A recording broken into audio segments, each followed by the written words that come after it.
Have you ever been completely exhausted without really doing anything? Your body is still, the room is quiet, nothing is happening around you, and yet inside your mind, everything is happening at once.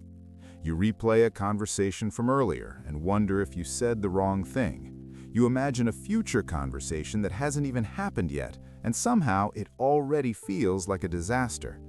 You think about a decision you made last week, then a mistake you made 5 years ago, then a message you sent 3 hours ago, then a future you haven't even reached yet. And before you know it, one small thought turns into 10, 10 turns into 50, and your mind becomes a maze with no exit. That is overthinking. And the worst part is, when you're trapped in it, overthinking doesn't feel useless, it feels necessary.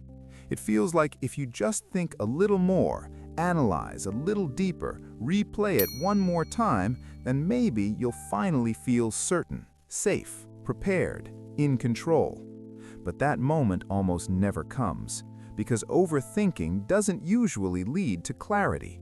It leads to exhaustion. It steals your peace, your confidence, your sleep, your focus, your joy, and sometimes even your personality. It makes simple decisions feel heavy. It makes ordinary moments feel loaded. It makes life feel like something you have to mentally survive before you can actually live it.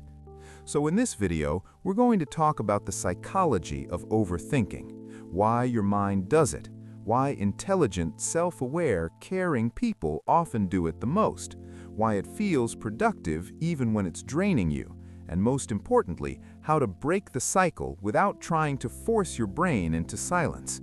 Because the goal is not to become a person who never thinks deeply. The goal is to become a person who can think clearly without getting trapped. And if that sounds like something you need right now, stay with me. Because by the end of this video, you're not just going to understand overthinking better, you're going to understand yourself better. Intro. Let's start with something important. Overthinking is not the same as being thoughtful. It is not the same as reflection, wisdom, or healthy self-awareness. Thinking helps you solve problems. Overthinking keeps you stuck inside them. Thinking moves you forward. Overthinking makes you circle the same ground until it feels familiar, even if it's painful. Healthy thinking sounds like, what happened? What can I learn from this? What should I do next? Overthinking sounds like, but what if I missed something? What if I'm wrong? What if there's another angle? What if I regret this? What if they meant something else? What if this becomes a bigger problem later? The difference is not how much thought is happening. The difference is whether the thought is helping you move or keeping you frozen. And that's what makes overthinking so difficult to break. Because from the inside, it often feels like responsibility. It feels like caution. It feels like intelligence. It feels like care. But many times, it is fear wearing the costume of problem solving. And once you understand that, a lot begins to make sense. Because overthinking is rarely just about thoughts. It is about uncertainty. It is about control. It is about emotional safety. It is about the uncomfortable truth that life does not give us perfect guarantees, and the mind hates that. So if you overthink, this video is not here to shame you. It's here to show you what your mind is trying to do and why that strategy is costing you more than it's protecting you. Part 1. What overthinking really is. Overthinking is the habit of mentally dwelling on something beyond the point of usefulness. That means you're not just thinking, you're looping, you're revisiting, you're reviewing, you're rehearsing. You're trying to mentally solve what cannot be solved through endless analysis. Sometimes overthinking is about the past. That looks like replaying old conversations, regretting choices, wondering what you should have said, and mentally editing moments that are already over. Other times, overthinking is about the future. That looks like anticipating worst-case scenarios, preparing for every possible outcome, and trying to predict events that haven't happened yet. And sometimes, overthinking happens in the present. You can't choose what to say because you're analyzing how it will land. You can't choose what to do because every option feels loaded. You can't rest because your mind keeps telling you there's something important you haven't figured out yet. Overthinking often shows up in very ordinary moments. You send a text and the other person doesn't reply for a while. Immediately, your mind starts working. Did I say too much? Did I sound needy? Are they upset? Should I send another message? Would that make it worse? Should I just wait? How long should I wait? What if this changes everything? Now, from the outside, it's just a delayed text, but inside the overthinking mind, it becomes a mystery to solve, a threat to prepare for, and a story to decode. That's the thing about overthinking. It takes uncertainty and turns it into an emergency. Not always a visible emergency, not always a loud one, but an internal one. And because the discomfort feels real, the mind assumes the danger must be real too. But discomfort is not always danger, and that confusion is at the center of overthinking. A lot of people who overthink are not actually trying to create drama. They are trying to prevent pain. They are trying to avoid mistakes. They are trying to protect relationships. They are trying to stay ahead of loss, embarrassment, rejection, failure, or regret. So overthinking is not random. It has a purpose. The problem is the purpose and the result are very different. The purpose is protection. The result is paralysis. The purpose is certainty. The result is more doubt. The purpose is control. The result is mental chaos. And once that loop becomes familiar, it can start to feel like your normal way of functioning. You don't just overthink problems. You overthink choices. You overthink opportunities. You overthink happiness. You even overthink whether you are overthinking correctly. And that's when it stops being a moment and becomes a pattern. Part 2. Why the brain overthinks. To understand overthinking, you have to understand something fundamental about the human mind. Your brain is not designed mainly to make you peaceful. It is designed to keep you alive. And from a survival perspective, uncertainty has always been important. If something feels unpredictable, the brain pays attention. If something feels unresolved, the brain keeps bringing it back up. If something could possibly become a threat, the brain would rather over-prepare than under-prepare. That strategy made sense in dangerous environments. But in modern life, the brain often applies that same survival logic to social situations, career decisions, messages, identity, performance, and imagined futures. So now the threat is not always a predator in the wild. Sometimes it's, what if they judge me? What if I choose wrong? What if I say the wrong thing? What if I fail? What if I lose this relationship? What if this tiny sign means something much bigger? The brain treats uncertainty like it must be solved immediately, and overthinking becomes an attempt to solve it. But here's the trap. The mind believes more thinking will create more certainty, yet a lot of life cannot be made certain through thought. You cannot think your way into a guarantee that someone will never leave. You cannot think your way into a future where nothing goes wrong. You cannot think your way into perfect decisions with zero regret. You cannot think your way into being fully safe from pain. And because that certainty never arrives, the mind keeps going. This is why overthinking feels endless. It is trying to reach an emotional destination that thought alone cannot provide.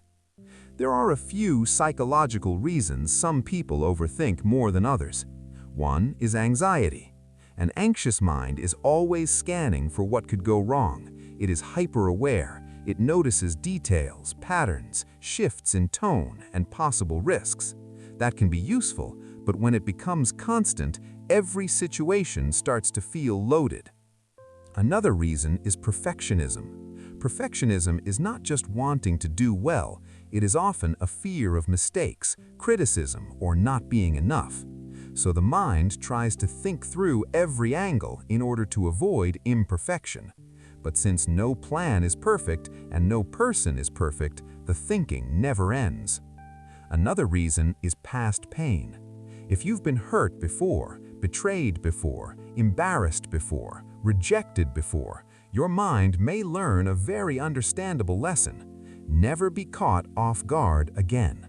So it starts overanalyzing people. It starts preparing for every possibility. It starts reading between the lines. It starts trying to predict pain before it arrives.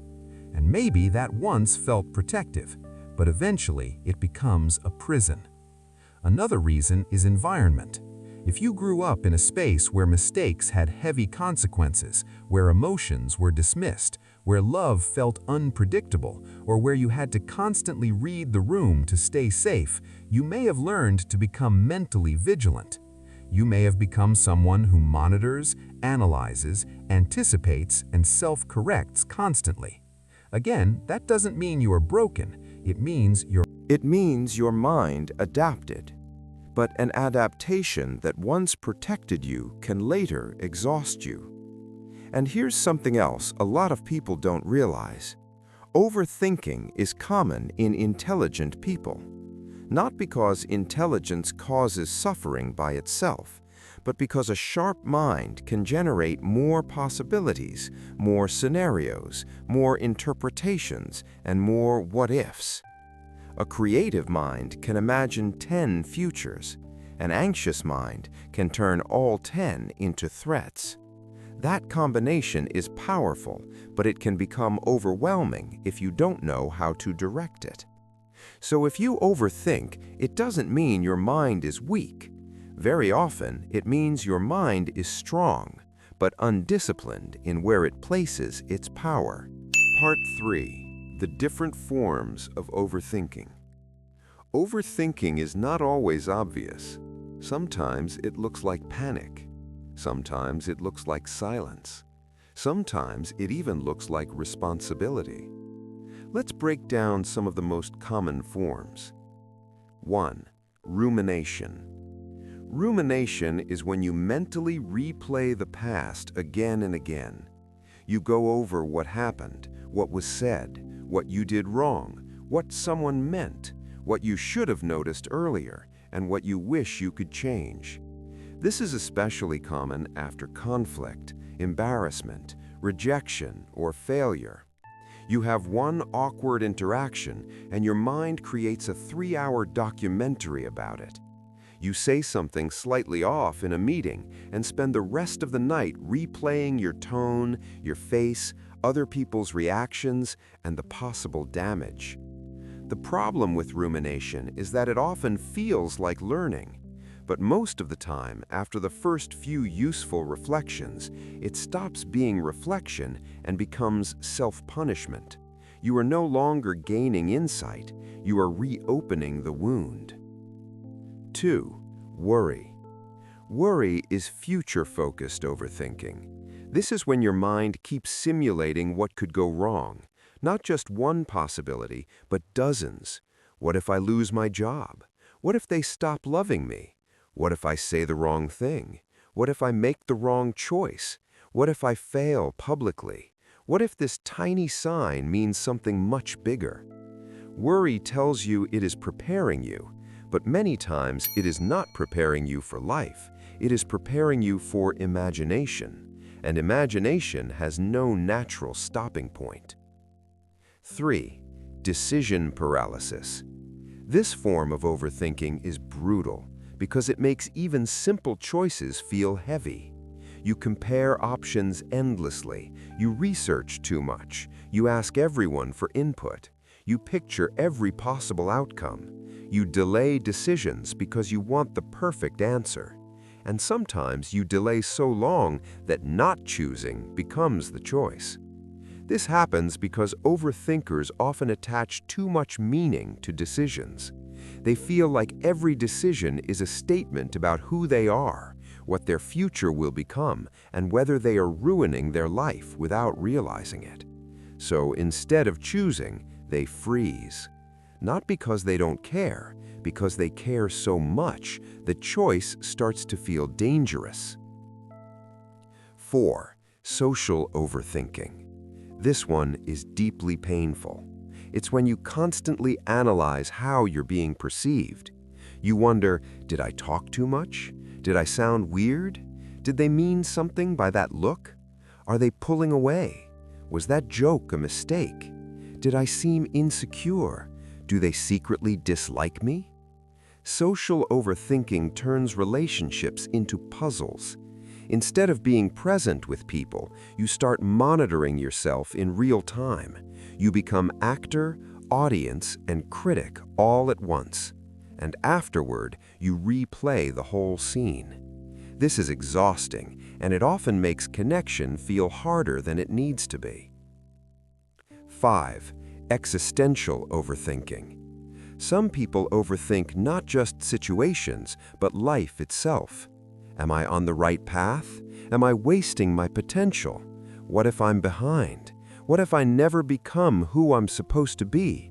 What is the point of all this? What if I'm living the wrong life without realizing it? Now, these are meaningful questions, but existential overthinking happens when the search for meaning turns into chronic dissatisfaction and mental unrest. You become so focused on figuring life out that you stop inhabiting it. And that's one of the saddest things overthinking can do. It can make you miss your own life while trying to understand it perfectly. Part 4. Why overthinking feels so hard to stop. If overthinking hurts so much, why do we keep doing it? Because on some level, it feels like it's helping. That is the secret. Overthinking survives because it offers hidden rewards. Not real peace, not real clarity, but temporary relief. It gives you the feeling that you're doing something. Even if nothing is changing externally, internally it feels active. And the mind often prefers painful activity over helpless stillness. Overthinking also creates the illusion of control. If I keep analyzing this, maybe I can avoid surprise. If I keep replaying it, maybe I can find the lesson. If I keep scanning ahead, maybe I can prevent pain. It also makes people feel responsible. A lot of overthinkers are conscientious people.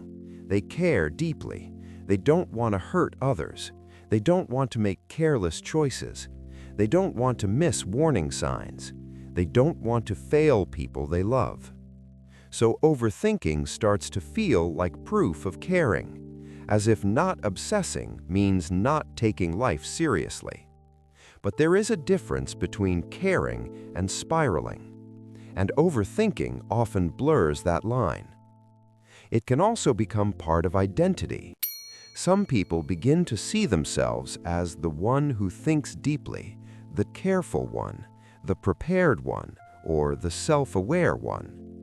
So slowing the mental noise can feel almost irresponsible, like you're becoming careless. But peace is not carelessness. Calm is not ignorance, and not every thought deserves a seat at the decision table. Sometimes overthinking is also a form of avoidance, because thinking about action feels safer than taking action. Planning feels safer than risking failure. Analyzing feels safer than being seen. Rehearsing feels safer than speaking honestly. Doubting feels safer than committing. Why? Because action exposes you to reality, and reality includes vulnerability. When you act, you may be wrong, you may be misunderstood, you may feel discomfort, you may find out that control was never fully available. So the mind says, let's stay here a little longer, let's just think a bit more. But a bit more becomes a lifestyle. And slowly, overthinking stops being a strategy you use. It becomes the environment you live in. Part 5. The cost of overthinking. Overthinking is expensive. Not always financially, not always visibly, but deeply. It costs energy. Mental energy is real energy. If your mind is constantly running background calculations, rehearsing conversations, predicting outcomes, and replaying scenarios, of course you feel tired. It costs sleep. You lie down to rest, and suddenly your mind decides this is the perfect time to bring up every unresolved detail in your life. It costs presence. You can be sitting with someone you love and still be somewhere else entirely, inside a private storm of analysis. It costs confidence. Why? Because confidence is built through lived evidence, through action, through experience, through surviving imperfect outcomes. But overthinking delays action, and when action is delayed, evidence never arrives. So you stay uncertain, you keep doubting, and doubt keeps feeding more thought. It costs relationships. Overthinking can make you seek reassurance constantly, read too much into other people's behavior, withdraw when your mind becomes overwhelmed, or create tension where there was only uncertainty. It costs opportunities. How many chances have been lost, not because you weren't capable, but because you thought yourself out of them? How many words stayed unsaid? How many ideas stayed unshared? How many decisions stayed unmade? How many beautiful moments were dimmed by internal noise? And maybe the deepest cost is this: overthinking steals trust in yourself. Because the more you constantly question your instincts, your choices, your worth, your memory, your perception, the harder it becomes to feel anchored. You start looking outside yourself for certainty that no one can fully give you. And that creates a painful life. Because no matter how many answers you receive, a mind addicted to overthinking will always generate one more question. This is why the solution is not find the perfect answer. The solution is to change your relationship with uncertainty, thought, and self-trust. That is where freedom begins. Part 6. The first step. Notice the loop. You cannot break a cycle you don't recognize in real time. So, the first step is not to force yourself to stop thinking. The first step is to catch the moment when useful thinking becomes looping. That moment matters, because once a thought loop gains momentum, it feels like truth. But in the beginning, it is easier to name. So, when you notice your mind circling, say something simple and honest. This is overthinking. This is a loop. My mind is trying to solve uncertainty. I am rehearsing, not resolving. I am ruminating, not reflecting. That sounds small, but it is powerful, because naming creates distance. It shifts you from being inside the thought to observing the thought. Instead of becoming the spiral, you start witnessing it, and that changes everything. A helpful question to ask is this thought leading to action or just more thought? If it leads nowhere but another layer of analysis, there is a good chance you are in a loop.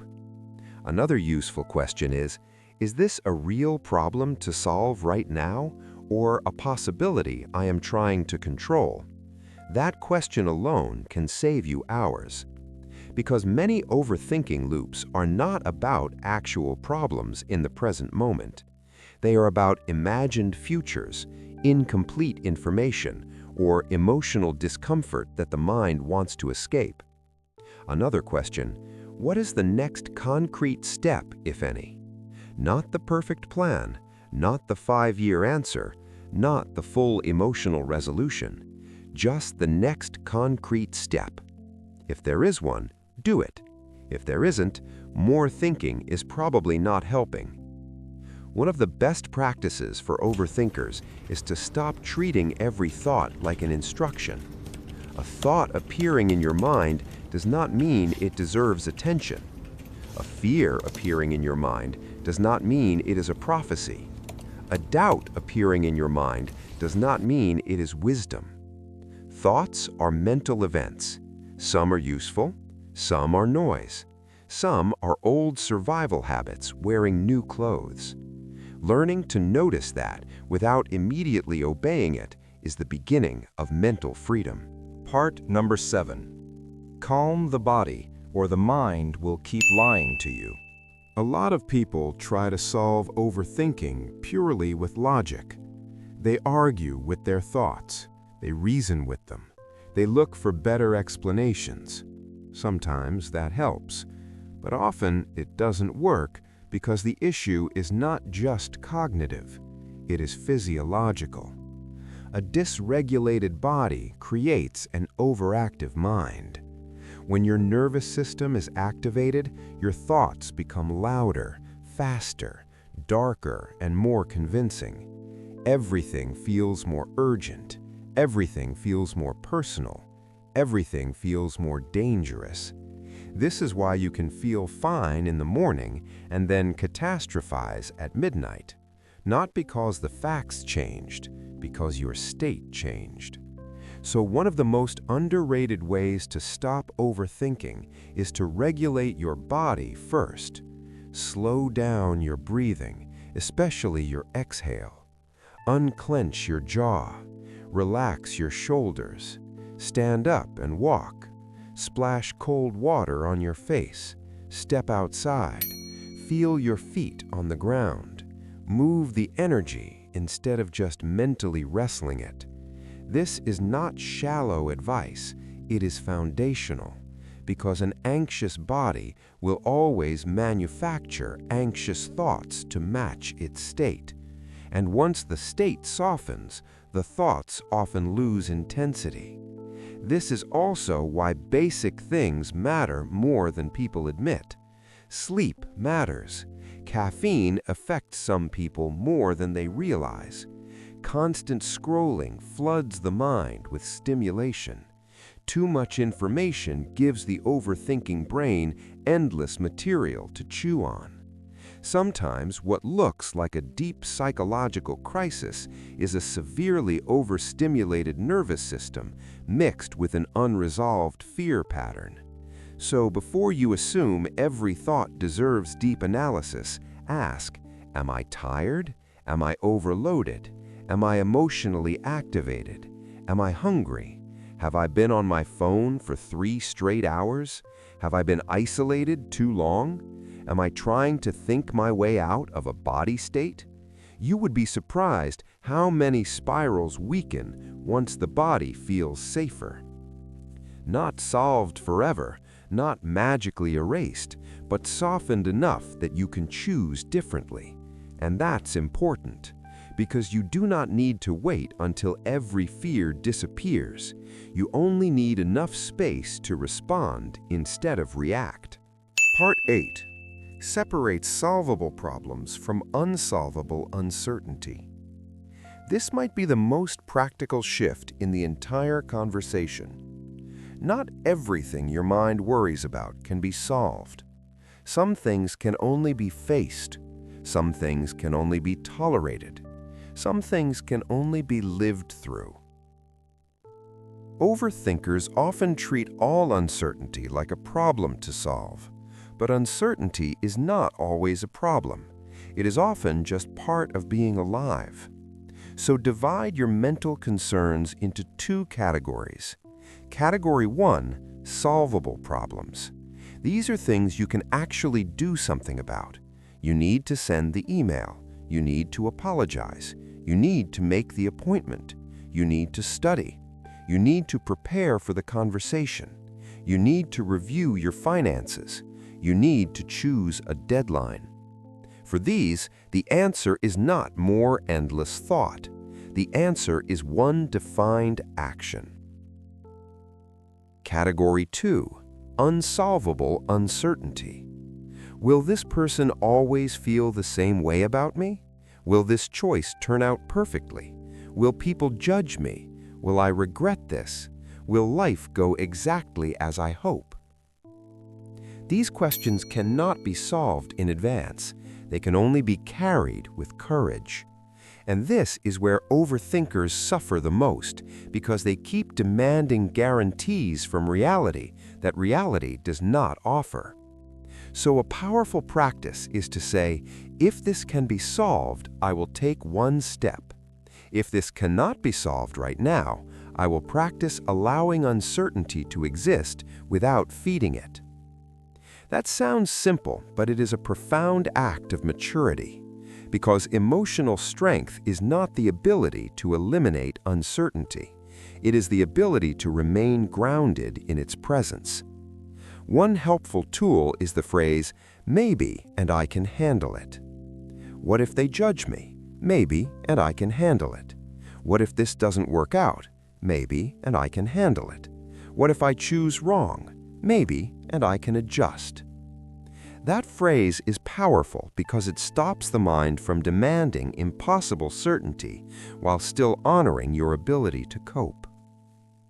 Overthinking says, I must know before I move. Growth says, I may not know, but I can move anyway. And that is how your life begins to open again. Part 9. Stop chasing the perfect decision. A lot of overthinking is really decision anxiety. You want the right path, the best path, the path with the least regret, least pain, least risk, and most reward. But life rarely offers decisions that clean. Most real decisions are made with incomplete information, and overthinkers struggle with that because they confuse uncertainty with danger. So they stall, they compare, they research, they revisit, they ask 5 people, then 5 more, then they still don't trust themselves. If this is you, here is something important. Many decisions in life are not revealed as right before you choose them. They become right or workable through commitment, adjustment, and how you live them afterward. This means the quality of your future often depends less on picking the perfect path and more on showing up well once you're on it. That doesn't mean decisions don't matter. It means overestimating the power of one choice can destroy your ability to choose at all. So create decision rules. For smaller decisions, reduce the number of options. Give yourself a time limit. Choose based on values, not endless mood fluctuations. Accept good enough when perfect is impossible. For bigger decisions, gather the important facts, check in with your values, talk to 1 or 2 wise people if needed, and then choose. Not because certainty arrived, because enough information arrived. One question that helps is, what choice would I make if I trusted myself to handle the consequences? That is a powerful question, because many overthinkers are not actually afraid of making the wrong choice. They are afraid of not being able to handle discomfort if the choice becomes difficult. But your life changes when you realize you do not need a guarantee of ease. You need growing trust in your resilience. That is what makes decision-making less terrifying. Not certainty, self-trust. Part 10. Action breaks spells that thinking cannot. There is a point where no amount of thinking will help. At that point, only action will teach you something new. This is one of the hardest truths for overthinkers, because thinking feels safer than doing. Thinking keeps the risk imaginary. Action makes it real. But overthinking often survives precisely because reality has not yet interrupted it. When you stay in your head, your fears remain unchecked, unchallenged, uncorrected. But when you act, reality finally gets a chance to speak. You send the message, you have the conversation, you publish the imperfect work, you apply for the opportunity, you make the call, you leave the situation that's draining you, you set the boundary, you choose. And then something important happens. You gather evidence. Maybe the outcome is better than your mind predicted. Maybe it is uncomfortable but survivable. Maybe it is messy but clarifying. Maybe it hurts, but it frees you. Either way, reality gives you something overthinking never can: contact with truth. And truth is often less terrifying than imagination. This is why confidence grows through action, not through thought. You do not become confident by mentally rehearsing a brave life. You become confident by living one imperfectly.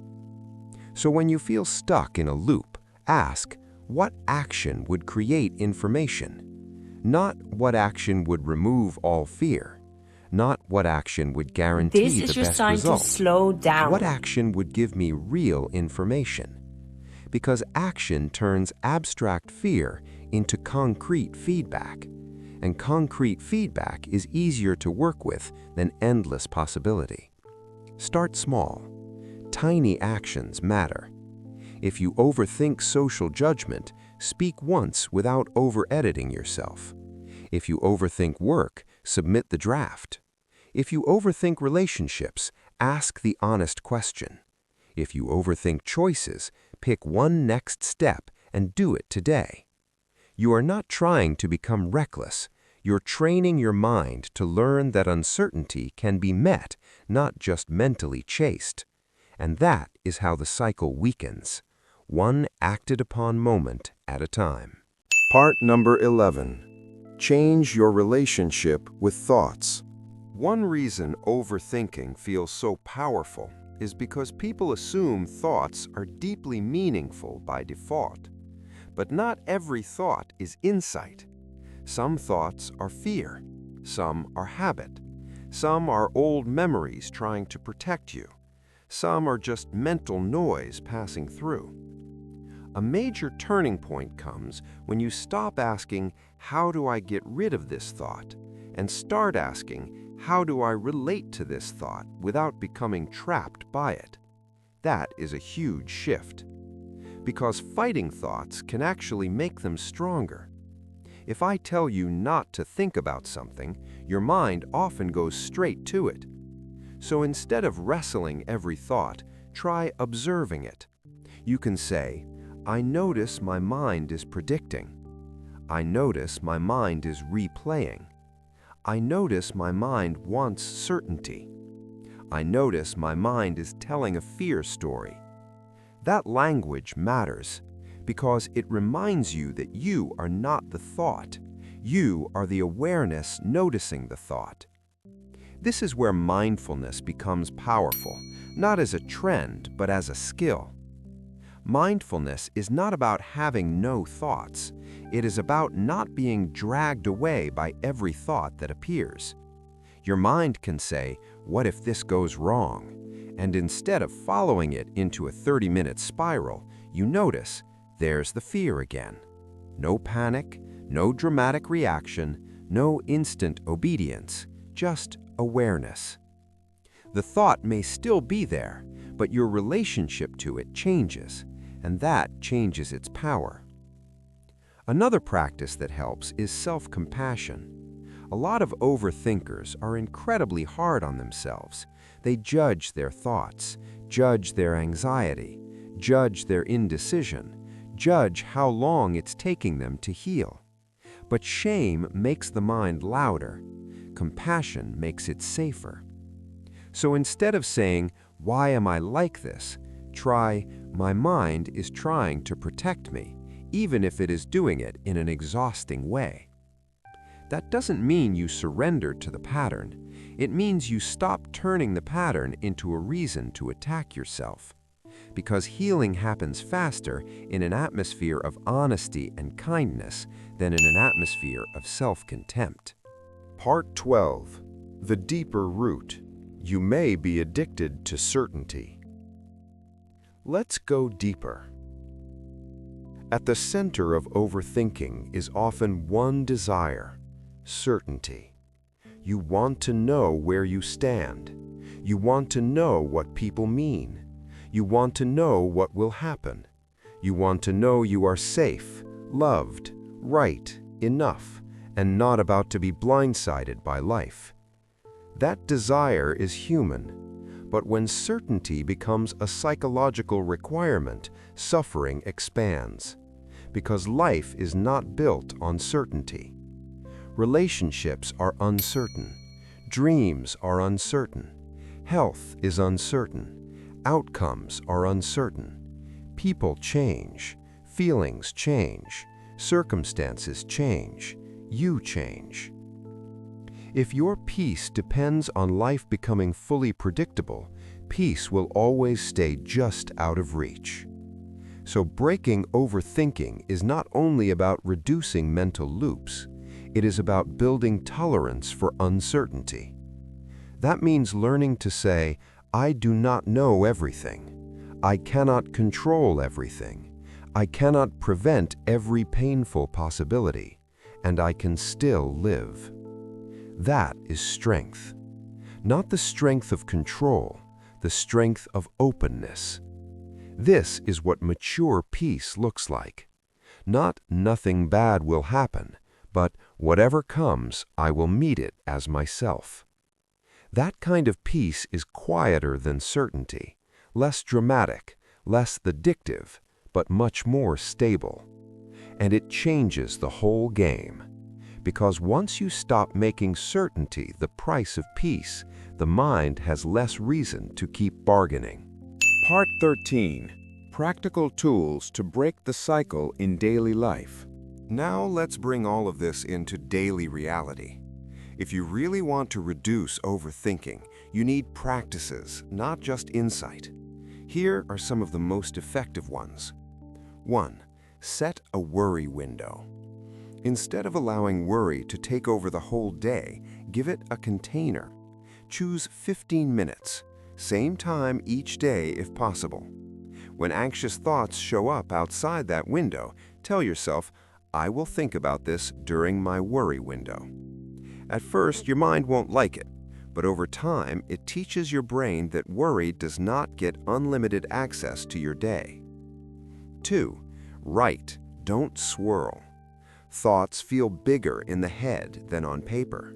When you journal them, they often become clearer and less magical. Write, what am I worried about? What am I assuming? What evidence do I actually have? What is in my control? What is the next step? This turns a mental fog into something you can see. 3. Use the one next step rule. When life feels overwhelming, stop trying to solve the whole thing. Ask, what is the next visible step? Not 10 steps, 1. Send the email, take the shower, make the list, schedule the appointment, open the document, walk outside. The nervous system calms when life becomes specific. 4. Limit reassurance seeking. Reassurance feels good temporarily, but if you rely on it too much, your mind never learns to self-soothe. So, before asking someone for reassurance, pause and ask, am I seeking clarity or am I trying to remove discomfort? That question matters, because discomfort is sometimes something to feel, not erase. 5. Reduce mental fuel. Notice what intensifies your spirals. Too much caffeine? Lack of sleep? Constant social media? Comparing yourself online? Consuming endless self-help content without applying any of it? Be honest. Sometimes the issue is not that your mind is uniquely broken, it's that your daily environment is feeding the cycle. 6. Make small, imperfect decisions on purpose. This is like training for uncertainty. Pick the restaurant faster, send the message without rereading it 8 times, wear the outfit without asking 3 people, post the idea before it feels perfect. Small reps matter, because every time you survive an imperfect decision, you teach your mind, I do not need complete certainty to function. 7. Create a nighttime shutdown ritual. A lot of overthinking attacks at night because the day ends and the mind finally has space. So give your brain a closure signal. Turn off stimulation, write down tomorrow's priorities, do a brain dump, dim the lights, Stop treating bedtime like a courtroom for your life decisions. Night magnifies fear. Do not believe every midnight thought. That one lesson alone can save you so much suffering. Part 14. What to do in the middle of a spiral. Let's say you're already in it. Your chest feels tight. Your thoughts are racing. You've replayed the same thing 20 times. You know you're spiraling, but you can't seem to stop. What do? First, stop trying to solve your way out immediately, because the mind in a spiral is not objective, it is activated. So start with grounding. Look around and name 5 things you can see. Feel your feet. Unclench your hands. Take slower breaths. Stand up and change rooms. Interrupt the state physically. Then say something orienting. I do not need to figure out my whole life in this state. This is anxiety, not clarity. I can return to this later if it still matters. My mind is loud right now, and loud does not mean true. Then reduce the problem. What is actually happening right now? Not what could happen, not what this might mean in a year, not the whole identity crisis. What is happening right now? Maybe the answer is, I sent a text and haven't heard back. I made a mistake and feel embarrassed. I have a decision to make and I don't know yet. I feel uncertain and my mind is panicking. That smaller truth is much easier to hold than the giant story the spiral creates. Then choose one regulation move and one reality move. A regulation move calms your system. A reality move grounds the situation. For example, regulation move, take a walk. Reality move, decide not to send a second panicked message tonight. Or regulation move, breathe and journal. Reality move, schedule time tomorrow to make the decision. Or regulation move, put the phone down. Reality move, remind yourself you do not have new information right now. That combination matters, because calming the body without changing the behavior can still leave the loop alive, and changing the behavior without calming the body can feel impossible. Do both, not perfectly, just enough This is to your sign interrupt to the slow pattern. down. Part 13. Practical tools to break the cycle in daily life. Many people think their problem is overthinking, but underneath it, the deeper problem is self-trust. You don't trust your choices. You don't trust your judgment. You don't trust your ability to recover. You don't trust that if something hurts, you'll be able to face it. So the mind tries to compensate with more analysis. But self-trust is not built by endless analysis. It is built in moments like these. When you make a decision and stand by it. When you say what you mean. When you survive discomfort without collapsing. When you realize that even after mistakes, you are still here. When you stop outsourcing your inner authority to fear. Self-trust does not mean you will always be right. It means you stop treating being human like failure. It means you believe you can meet life as it unfolds, even if it unfolds imperfectly. That changes everything. Because once self-trust grows, overthinking loses one of its strongest fuels. You no longer need to know everything in advance. You just need to trust that whatever happens, you won't abandon yourself in it. That is one of the most healing things a person can learn. Part 16. If you have been overthinking for years. If this pattern has been with you for a long time, I want to say something directly. Please do not expect yourself to break it overnight just because you understand it now. Awareness is powerful, but patterns built over years need repetition, not just realization. If overthinking has been your mind's way of staying safe, It will not disappear the moment you tell it to stop. It may come back tomorrow. It may come back tonight. It may come back in new forms. That doesn't mean you failed. It means your brain is using a familiar route. Your job is not to hate yourself every time it happens. Your job is to interrupt the route earlier, more gently, and more consistently. Maybe before, a spiral would consume your whole day. Now, maybe you catch it in 2 hours. Later, maybe in 20 minutes. Eventually, maybe in 5. That is progress. The goal is not a perfectly silent mind. The goal is a mind that no longer controls your life every time fear speaks. And if your overthinking is intense, constant, tied to panic, trauma, obsessive patterns, or severe anxiety, support can help. You do not have to fight your mind alone. Sometimes healing deep overthinking means learning new emotional skills, processing old pain, and building safety in ways that are hard to do by yourself. That is strength, not weakness. Let's have amazing conclusion. So here is the truth. Overthinking is not proof that you care more. It is not proof that you are wiser. It is not proof that you are preparing better for life. Very often, it is proof that your mind is afraid and trying too hard to protect you.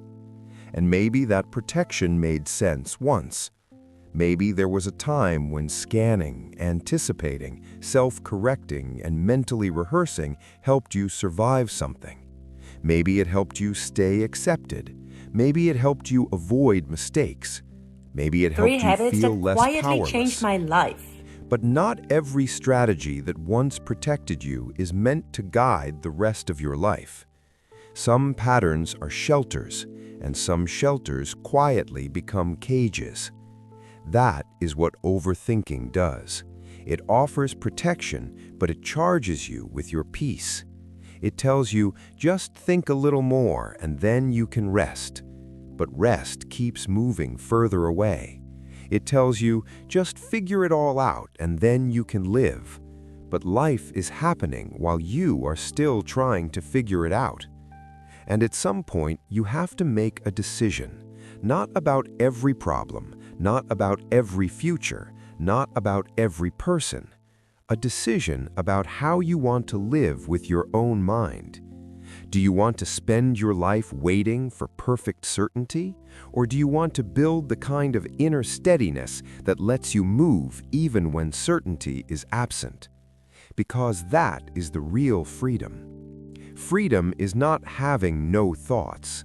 Freedom is not controlling every outcome. Freedom is not never feeling doubt again.